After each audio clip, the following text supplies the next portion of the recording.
ध्यान दो, हम क्या कहते हैं व्हीट स्टोन ब्रिज का टॉपिक्स आपको बता रहे हैं। करंट में आपको कुछ नहीं याद रहेगा तो नहीं घबराइएगा, लेकिन व्हीट स्टोन ब्रिज और किरचॉफ रूल आपको याद रहना चाहिए।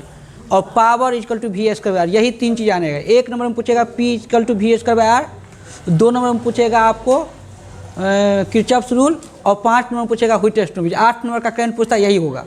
तो व्हीट स्टोन ब्रिज का एक टॉपिक्स का जो लैंग्वेज वाला टॉपिक्स पार्ट है वो पिछले वीडियो में डाला चुका है।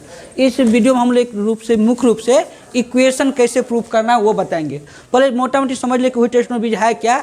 तो व्हीट स्टोन ब्रिज एक इलेक्ट्रिकल डिवाइस है जो 4 प्रतिरोध पी क्यू आर एस, जो 4 रेजिस्टेंसेस है पी क्यू आर एस, वो अननोन है, चाहे वो हाई हो या लो हो, इसके मान को कंपेयर करता है। मतलब यदि P अपॉन एस पहला रेजिस्टेंस होता है चौथा रेजिस्टेंस इक्वल हो जाएगा second resistance by fourth resistance Q by R के, तो ये बैलेंस व्हीट स्टोन ब्रिज होगा।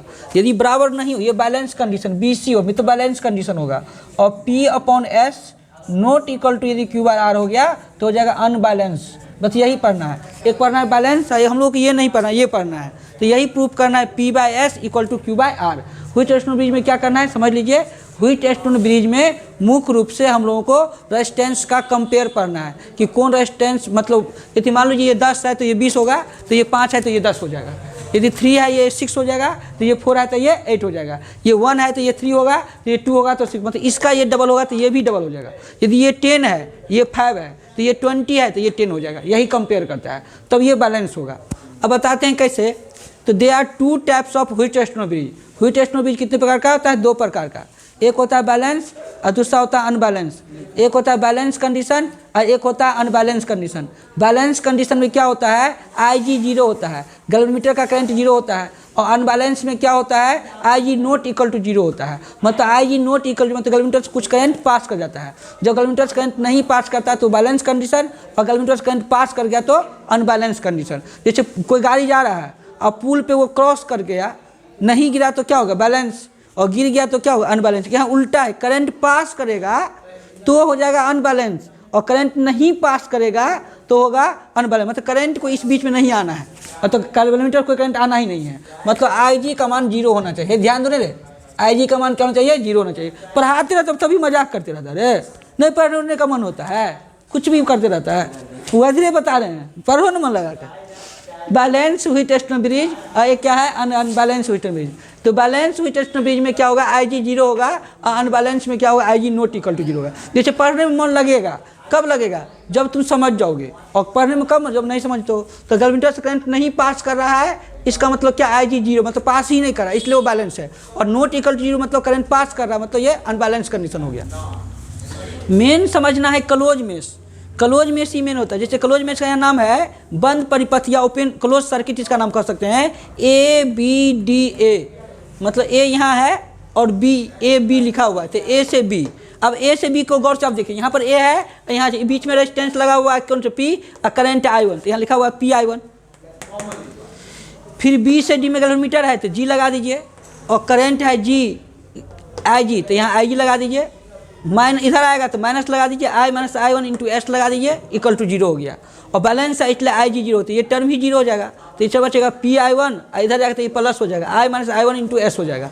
और P के नीचे में आराम से S लगा दीजिए, और इसके नीचे में I1 लगा दीजिए। तो फर्स्ट रेजिस्टेंस होता है fourth resistance, P by S निकल गया आपको, और ये करंट ऊपर चला जाएगा, तो ये करंट ऊपर आ गया, और ये करंट क्या होगा? नीचे आ जाएगा। अब क्रॉस मल्टीप्लाई मिल जाएगा आपको, देखो PI1 मिल गया, I into I1 into S में है, तो I minus I into S मिल गया आपको। मतलब ये रेशियो निकल जाएगा आपको, first resistance by fourth resistance, और फोर्थ का करंट बटा फर्स्ट का करंट।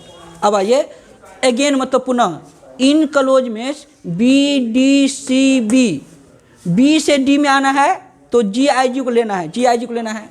फिर D से C में जा रहा है डायरेक्ट करंट, D से C में जाएगा I minus I1 plus IG, ये तीनों करंट हो जाएगा, इंटू R हो जाएगा, इंटू R हो गया। अब हम इधर जा रहे हैं, करंट इधर आए तो अपोजिट साइन ले लेंगे, ये हो जाएगा I1 into IG into resistance Q equal to 0। करना क्या है कि प्रत्येक ब्रांच में करंट को रेजिस्टेंस गुना करना है, फिर इस ब्रांच में करंट रेजिस्टेंस गुना करना है, और तीनों को सम करके 0 कर देना, क्योंकि इस सेल में इस बीच में कोई EMF नहीं लगा हुआ है। तो I minus I1 into R, ये G0 हो गया, ये I1 इंटू Q इक्वल हो गया। अब ये I माइनस I1 के नीचे में क्या हो जाएगा, ये I1 आ जाएगा और ये Q के नीचे में ये R चला जाएगा। तो इसका मान हम निकाल चुके थे, I minus I1 into I1 equal to होता है P/S। तो यहाँ P/S लिख देंगे, तो P/S और Q/R इक्वल हो गया, यही प्रूव करना था, है ना। अब देखिए इसमें सवाल कैसे पूछेगा, जैसे P दे देगा आपको 10 ओम, S दे देगा 20 ओम और Q निकालना है और R दे देगा 40 ओम। कितना हो, दिमाग लगाइए। तो देखिए सिंपल था, इसका ये डबल है ना 10 का 20, तो इसका ये हाफ हो जाएगा, 20 का ये कितना, ये 40 का आधा कितना हो जाएगा 20 ओम हो जाएगा, क्यों 20 बिना निकाले हो जाएगा। और देख के निकालिएगा तो P/S तो 10 बाय लिखिएगा 20, 10/20 इक्वल टू Q निकालना है Q/R, ये जीरो काट दीजिएगा तो 2Q बराबर कितना हो जाएगा, देखो P/S है ना, तो 10/20 हुआ ना P/S और Q/R, तो Q निकालना है और R40 हो गया, ये जीरो जीरो क्या कर देंगे, कैंसिल कर देंगे। तो 2R is equal 2Q is equal to हो जाएगा 40, तो Q इजिकल टू हो जाएगा 20 ओम, निकल गया ना, मतलब उसका याद हो जाएगा। और यदि चारों सेम हो जाएगा तो इसमें कोई करंट पास नहीं होगा। यदि ये 10 होगा, ये 10 होगा, तो ये भी 10 ही होगा, याद रखिएगा। ये 5 होगा, ये 5 होगा, तो ये भी 5 ही होगा, यही बैलेंस करने का रूल है।